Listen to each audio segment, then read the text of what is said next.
Good morning विद्यार्थी मित्रों। कक्षा 12 विषय भूगोल पार्ट 2 मानव जनसंख्या। इससे पहले वाले वीडियो में हम लोगों ने जनसंख्या का जातिगत ढांचा, भाषाकीय ढांचा और धार्मिक ढांचा देखा था। यहाँ हम लोग मानव विकास के बारे में समझेंगे कि मानव विकास अर्थात क्या। मानव विकास अर्थात मानव का विकास, यह इसकी परिभाषा है। मानव विकास अर्थात मानव की विकास अपेक्षाएं एवं जरूरी हो ऐसी जीवन निर्वाह की सुविधा के विस्तार करने की प्रक्रिया है। ये इसकी परिभाषा है।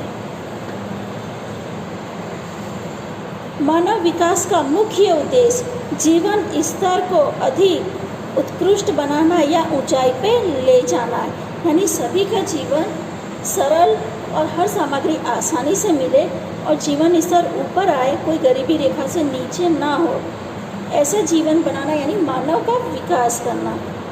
जीवन की गुणवत्ता को ऊंचाई पर ले जाने के लिए आहार, वस्त्र, मकान जैसी मूलभूत आवश्यकताओं को योग्य रूप से पूर्ण करना आवश्यक है। यानी अगर मानव का जीवन स्तर सुधारना हो तो उसको आहार, वस्त्र और मकान जो प्राथमिक आवश्यकता कही जाती है वो आसानी से मिलनी चाहिए। इसके बाद में स्वास्थ्य, शिक्षा, मनोरंजन आदि सेवाएं क्रम से आती हैं।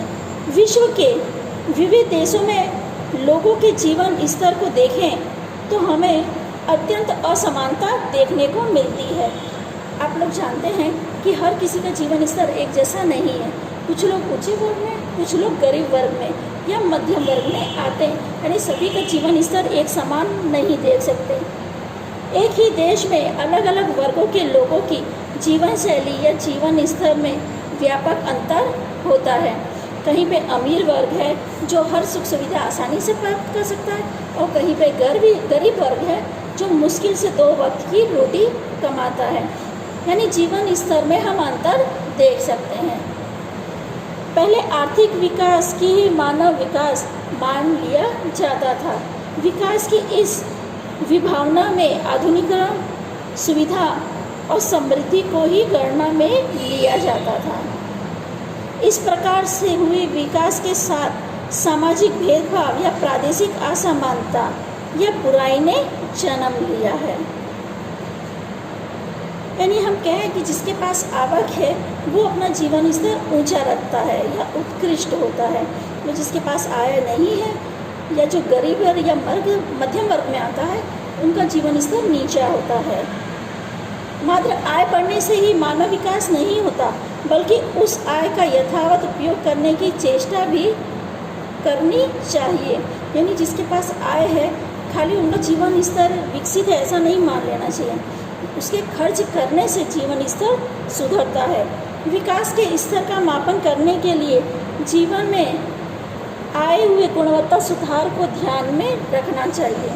मानव विकास के लिए असमान स्थायी उत्पादकता एवं सर्वशक्ति के 4 तथा आधारित स्वरूप हैं। उसमें व्यक्ति को उनकी बुद्धि शक्ति, अनुभव एवं क्षमता के अनुसार विकास के अवसर, तंदुरुस्ती और निरोग, लंबा जीवन, शिक्षा हेतु सुलभ अवसर, सामाजिक एवं राजकीय अधिकारियों की उपलब्धि आदि का समावेश होता है। यानी जो जीवन स्तर है ये सुधारने के लिए हर क्षेत्र में विकास होना आवश्यक है। इंसान की बुद्धि शक्ति, अनुभव और क्षमता के अनुसार उसको कार्य मिलना चाहिए।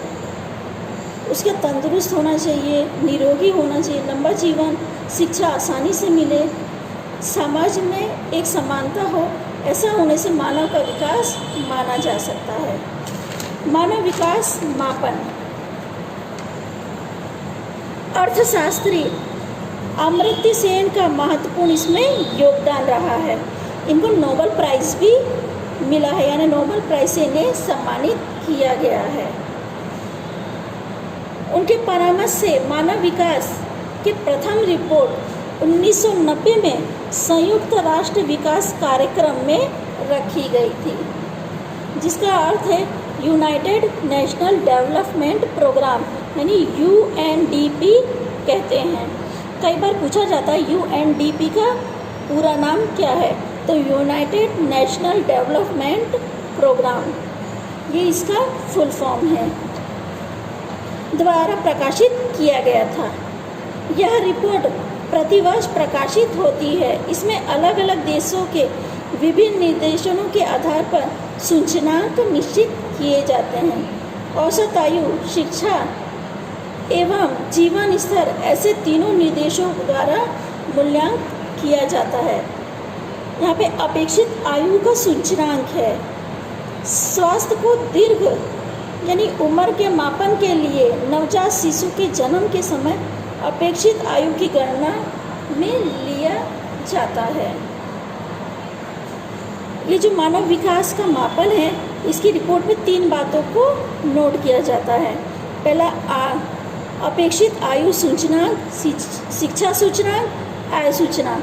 तो जो जन्म लेता है उसकी एक आयु तक गणना की जाती है कि इतनी आयु तक वह जीवित रहेगा, तो अपेक्षित जन्म से उसका आयु की गणना होती है। दूसरा है शिक्षा सूचकांक, जिसमें विद्यालय वर्ष में 25 वर्ष तक के व्यक्ति द्वारा बिताए गए वर्ष एवं अपेक्षित विद्यालय वर्षों में 5 वर्ष के बालक अपने जीवन में कितने वर्ष विद्यालय में व्यतीत करेगा, इन दोनों बातों का इसमें ध्यान रखा जाता है।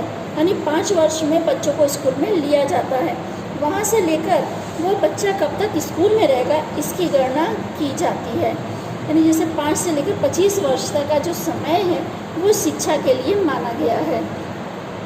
तो जो दूसरा टॉपिक है, इसमें उस 5 वर्षीय बच्चे विद्यालय में जो 25 वर्ष का समय व्यतीत करते हैं, इसकी गणना इस दूसरे टॉपिक में की जाती है। इस आधार पर संपूर्ण रूप से शिक्षा के प्रमाण में गुणवत्ता पहलू का मूल्यांकन कर सकते हैं। अगर शिक्षण अच्छा होगा तो मानव का विकास भी अच्छा देखने मिलेगा। आय सूचना, जीवन निर्वाह के मापन के लिए प्रति व्यक्ति सरल घरेलू उत्पादन को आय के साथ प्रस्थापित करके उसकी गणना की जाती है।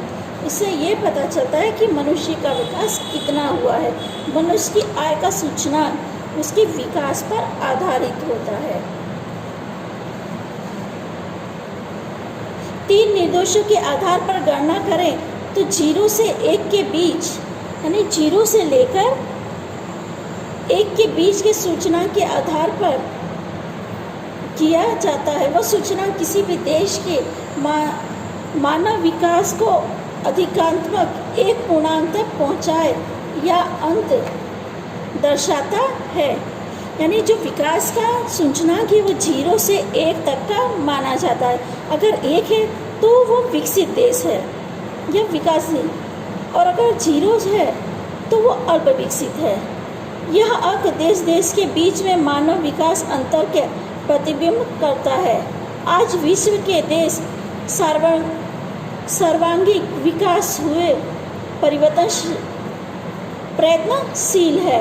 ऐसे समय में मानव विकास की अवगणना किसी भी देश को स्वीकार्य नहीं है।